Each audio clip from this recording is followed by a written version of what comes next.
De Mateo capítulo 1.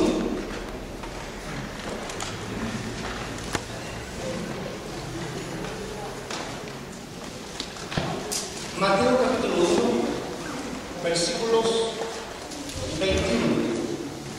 Solamente voy a leer el 21. Ustedes ya conocen el contexto acerca del encuentro que tiene el ángel con José cuando pretende divorciarse de su esposa en secreto para no difamarla, ¿no? y que recibiese ese castigo por causa de ese embarazo, y no todo el mundo lo iba a entender. Entonces el ángel le dice lo siguiente: dará a luz un hijo y le pondrás por nombre Jesús, el cual salvará a su pueblo de sus pecados, porque Él salvará a su pueblo de su pecado. Cuando nosotros queremos reflexionar, y creo que ustedes también conmigo, en relación a la Navidad, siempre estamos pensando en el tiempo de regalonearnos unos a otros, tiempo de celebración en familia. Y estamos, la mayoría del mundo, incluso se ha hecho más intenso en estos últimos tiempos, en que la gente más, su mente está en la parte comercial, hay un desasosiego, ¿no?, en estos últimos días, una desesperación, ¿no?, por tratar de agradar a las personas buscando algo como para poder también obsequiar. Yo creo que a la luz de la palabra tenemos que ser honestos y volver a los principios básicos, recordando este evento tan especial como es la Navidad. A veces es necesario repasar de nuevo los principios básicos de nuestra fe. Este es un instante para ver a la luz de las Escrituras qué significa y el propósito del nacimiento de Jesús, la venida de Cristo entre nosotros. Entonces tenemos que nosotros, a la luz de la palabra, repasar entonces, como dije, los principios básicos de nuestra fe cristiana. Cuando algo anda mal, el hombre sabio busca su error dentro de los principios básicos bíblicos, pero el que le falta sabiduría de Dios muchas veces lo busca en lugares impropios que no están de acuerdo a la palabra del Señor. Todos tenemos, la mayoría, autos aquí, ¿verdad? Levanta la mano que tienen autos. Y cuando un auto lo enciende, es lógico que la primera cosa que usted hace es revisar si tiene gasolina, ¿no es cierto? Si el motor está recibiendo corriente eléctrica, si el agua está en el nivel exacto, o si tiene suficiente aceite. Es lógico. Si un auto no enciende, es porque algo, lo básico, no está funcionando. Estos son los elementos básicos que funcionan, ¿no?, o hacen funcionar un auto común y corriente en nuestra era. Quiero decirles que en el mundo espiritual es lo mismo. La desobediencia del cristiano es la resultante del descuido de uno de los 4 principios fundamentales de la vida de él. Así como el auto tiene que considerarse la gasolina, la corriente, el aceite, el agua, el aire para funcionar, cuando un cristiano deja de practicar los principios básicos como la lectura de la palabra, como la oración diaria, ser testigo de Jesús en todo momento y obedecer la dirección del Espíritu Santo para vivir la vida victoriosa, entonces el hombre sufre las consecuencias. Sin embargo, así como los principios básicos para ver el funcionamiento de un motor, el cristiano también tiene que revisar qué está pasando en su vida diaria. ¿Por qué está viviendo la vida de esta manera? Es imposible desobedecer si usted practica estos principios de Dios: leer la palabra, orar, asistir entre los hermanos, compartir con ellos y con los vecinos, con los amigos, el testimonio de Cristo en el corazón del creyente. Nuestro hermano compartió un testimonio de la experiencia con el Señor. entre nosotros. Es muy importante. Los de afuera también tienen que conocer ese mismo poder que Jesús hizo con él. Cuando anda algo mal, hay que revisar primero en qué hemos descuidado nosotros los principios básicos. ¿Qué tiene que ver la venida de Jesús con los principios básicos entonces? ¿Por qué vino a la tierra? Para ser golpeado, para ser humillado, para ser muerto en una cruz. Eso es lo que nunca nosotros queremos escuchar. Y yo vuelvo a insistir en lo que dijimos y hemos repetido en estos 2 últimos años. La iglesia no está reunida y tampoco autorizada por el Señor para recordar su nacimiento.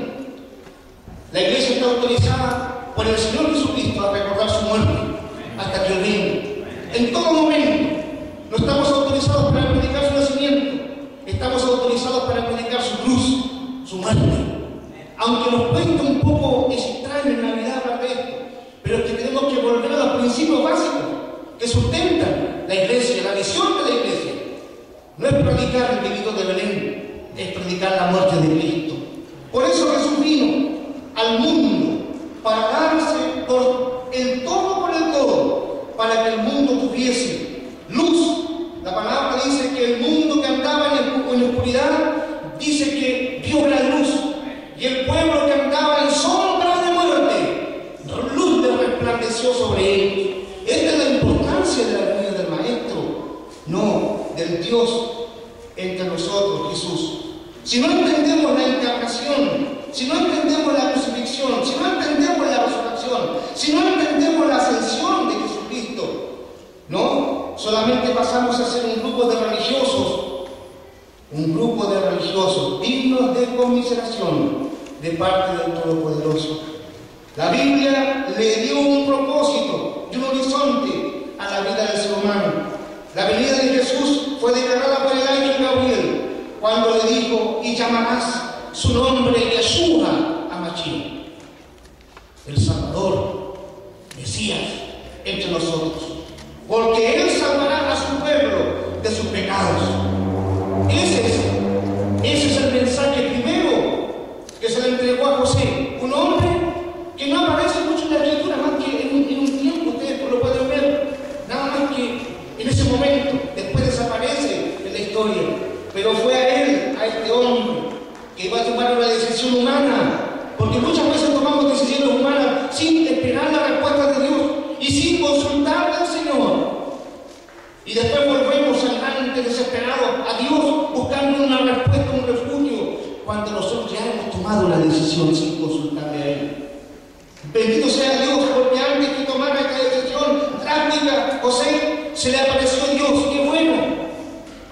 No te preocupes, José, no te preocupes, no te desesperes, no tengas miedo de la muerte, porque lo que es nacido del Espíritu Santo es. Entonces, la primera cosa que debemos considerar como seres humanos, como hijos de Dios también, porque ustedes van a ver más adelante, así que tenemos todavía un tiempo pequeño, rápido, que el mensaje de Dios es para la iglesia también, porque muchos de la iglesia andan en la oscuridad, aunque parezcan muy religiosos, pero todavía andan ciegos, buscando cualquier cosa, más que someterse a los principios divinos.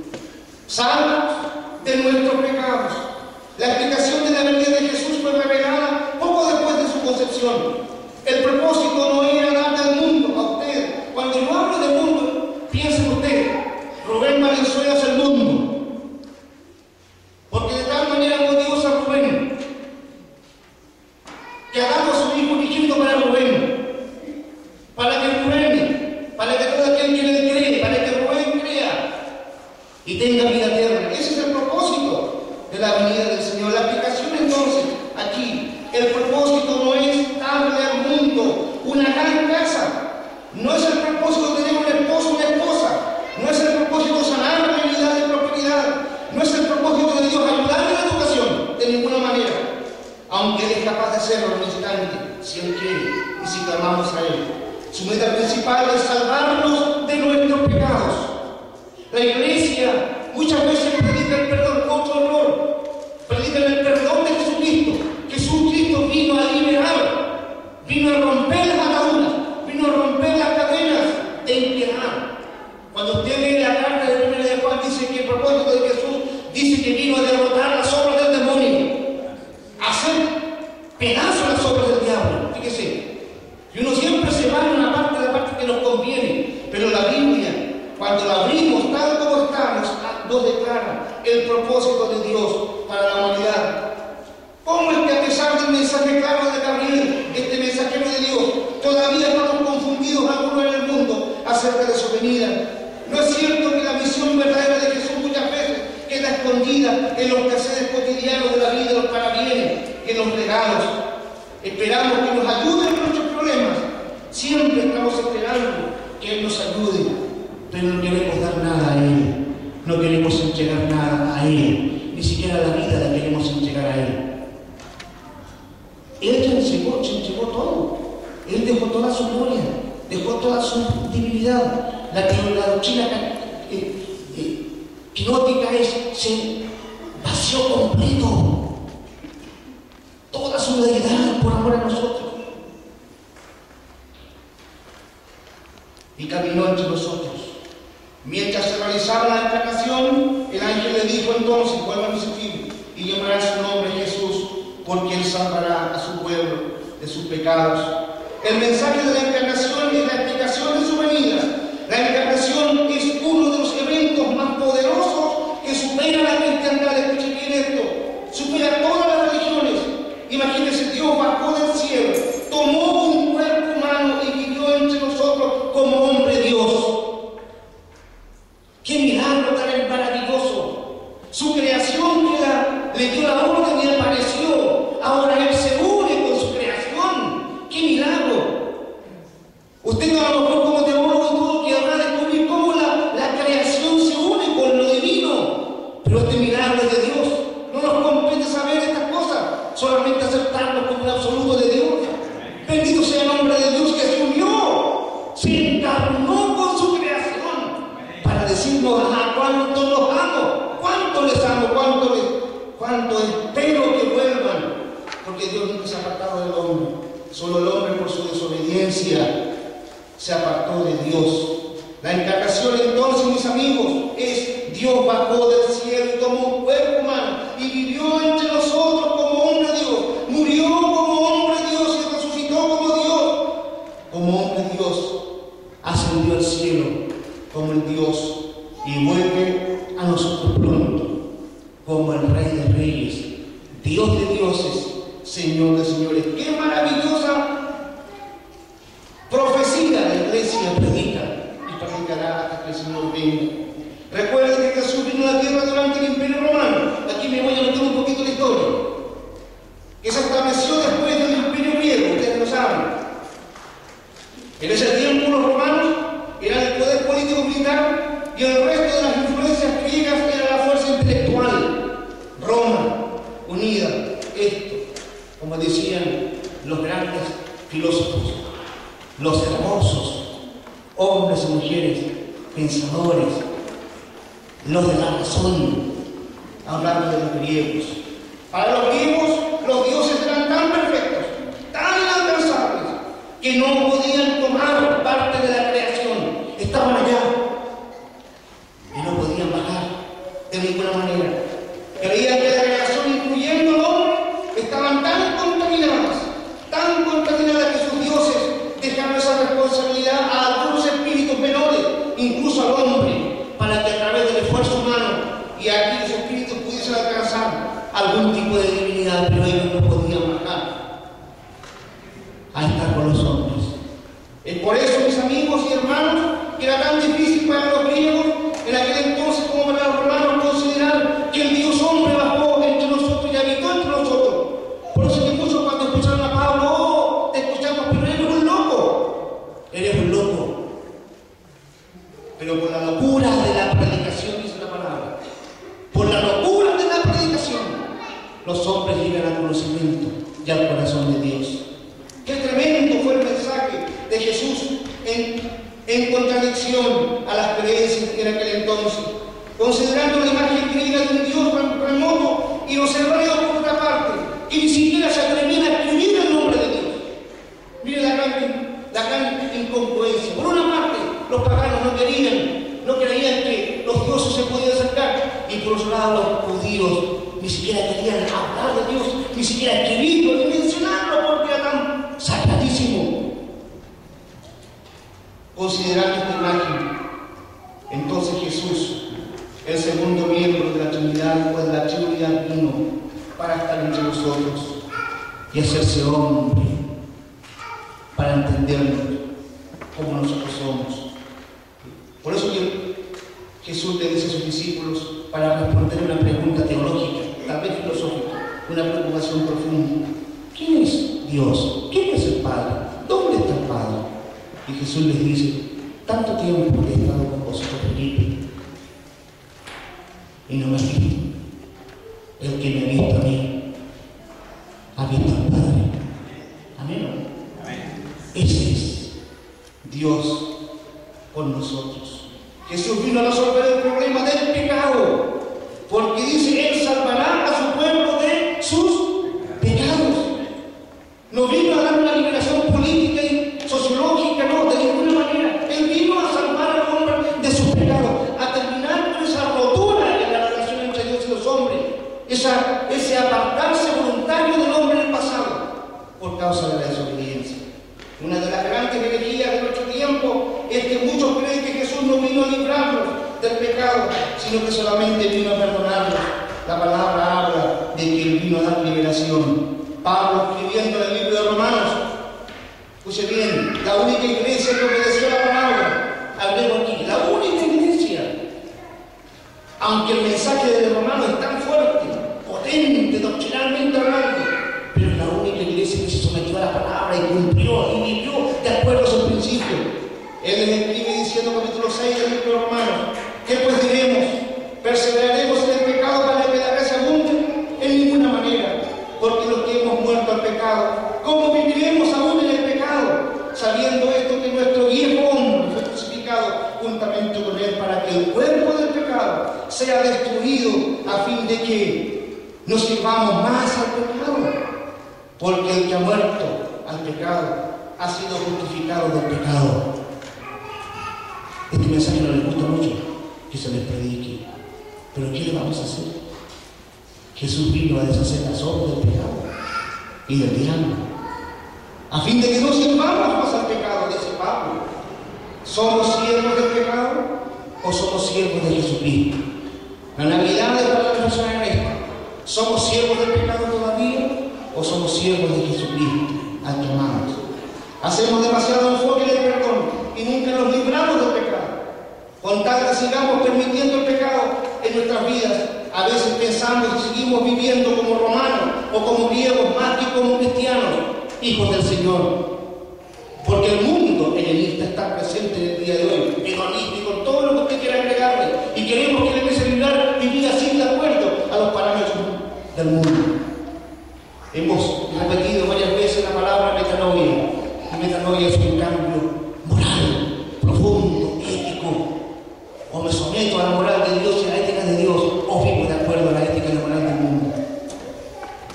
Nosotros, mis amigos, no sabéis, dice la palabra, que si os sometís a alguien como esclavo para obedecer, que sois esclavos de aquel a quien obedecís, sea el pecado para muerte o sea de la obediencia para justicia. Yo quiero decirles aquí, yo fui trabajador de Falabella, no voy a criticar Falabella, pero he comido también en McDonald's.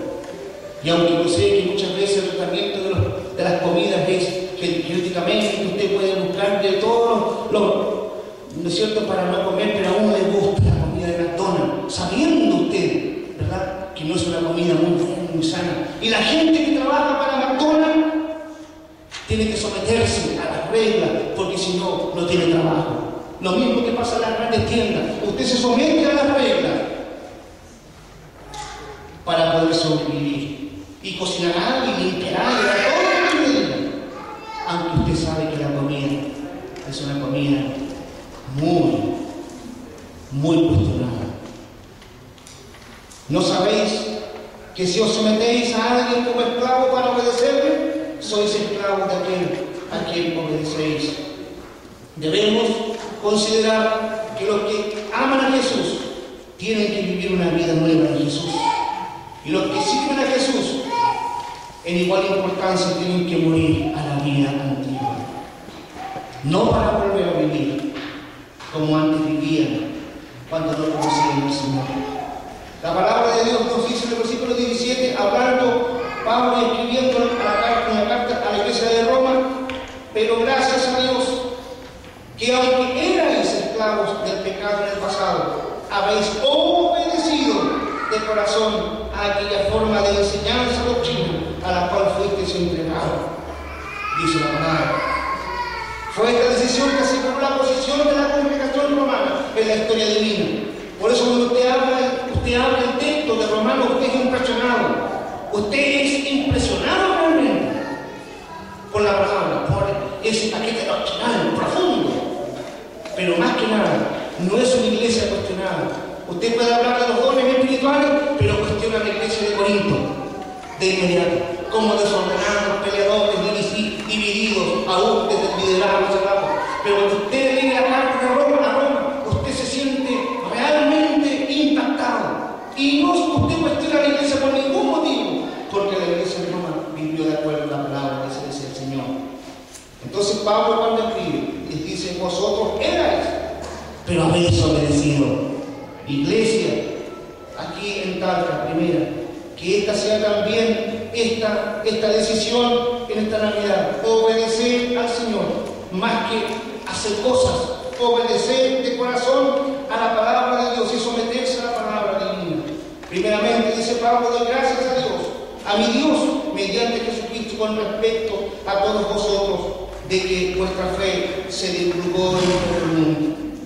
Y termino haciendo referencia a la venida de Jesús. En el verso 11 del capítulo, también hablando Pablo a Roma, dice: así también vosotros considerados muertos al pecado, pero vivos para Dios en Cristo Jesús, nuestro Señor. Muertos al pecado, pero vivos para Dios. Amigo, esta es la razón por la cual Jesús vino. Esta es la razón. Vino para liberarnos, para romper los ataduras del pecado y para someter al diablo, dice la palabra, bajo su plan. Ese es el propósito que Él tiene y tendrá. Por eso que me alegro de que ustedes se hayan reunido hoy día para celebrar a Jesucristo, el que vive y reina para siempre. No tenemos pesebre, sí tenemos este arbolito, alguna vez, algunos no significa que lo adoramos, no es un equipo entre nosotros, pero no tenemos pesebre, no adoramos árboles, adoramos al Señor que vive y reina para siempre. En el proceso, el Señor va a ir hablando, diciéndonos entonces lo que tenemos que hacer. Termino, ya estoy tomando varias veces. Pero tengo dos cosas por la cual me llama la atención y esto también. Fíjese que el primer mensaje que recibió después de José fueron los pastores. ¿Han visto la palabra? Pastores. Y buscando busque la historia judía, los pastores eran hombres de mala fama, de una reputación no muy buena. Eran considerados ladrones, estafadores. Sí. Ni siquiera confiaban en los pastores que estaban en Judea. Pedían gente que venía desde afuera a cuidar los rebaños. Pero fíjense que me gusta esto, porque el mensaje del ángel fue a los pastores. ¿Se acuerdan? ¿Y cuál fue el mensaje? No te vayas, porque aquí os doy nuevas de gran gozo, que será para todo el pueblo, que os ha nacido hoy en la ciudad de David un Salvador, un Yeshua, ¿sí? Cristo, el Señor, que rompe la cuerda, el que libera, no en griego, hay palabras aquí, hebreas, griegas. Y la otra, que me llama mucho la atención, cuando ya María con José y Jesús estaban en casa, ya no estaban en la casa de Obed, estaban en casa. Entonces dice la palabra que llegan hombres sabios. Lo mejor, agrego aquí, de lo mejor de la media luna verde fértil de Mesopotamia, cuna de todas las ciencias, cuna de todos los pueblos de allí. Y vieron, y me gusta esto, y dice que entrando a la casa, vieron al niño con su madre María, y postrándose le adoraron. Y abriendo su tesoro le ofrecieron presentes, oro, incienso y mirra. Pero habiendo sido avisados por revelación en sueño, que no volviesen a Herodes, regresaron a su tierra por otro camino. ¿Qué me gusta esto? Tanto los pastores humildes, poco considerados, como estos hombres sabios, mire, son hombres humildes, hombres obedientes en todo al Señor. Los pastores, después que escucharon el mensaje, fueron a Belén. ¿Se acuerdan? Y los hombres sabios, con toda su sabiduría, con toda su inteligencia, con toda su preparación, fueron obedientes, siguiendo la señal, y fueron a adorar al Rey de Reyes, al niño Dios, como nos cantaba. ¿Por qué no entonces estamos dispuestos también nosotros hoy a servir al Señor en oración? ¿Por qué no estamos dispuestos entonces a entregar lo mejor de nosotros, que en nuestra vida el mejor regalo? Lo mejor que pudiéramos nosotros entregar es esto, lo que el Señor nos ha dado como un privilegio, como un regalo. Más que, bueno, vamos a regalonearnos la rata, ¿verdad? Vamos a tener los ricos también, nosotros que es natural. Pero ¿por qué no empezar ya a considerar el mensaje verdadero de la Escritura? Cristo vino para darnos libertad. Cristo vino para deshacer las obras del enemigo, para darnos libertad. Amén. Demos gracias al Señor por esta palabra tan hermosa, ¿no?, que nos ha recordado en el día de hoy. Y mientras estamos en el sitio de oración, yo voy a invitar al coro de nuestra iglesia que nos va a entregar un mensaje cantado. Así que voy a invitarles que pasen adelante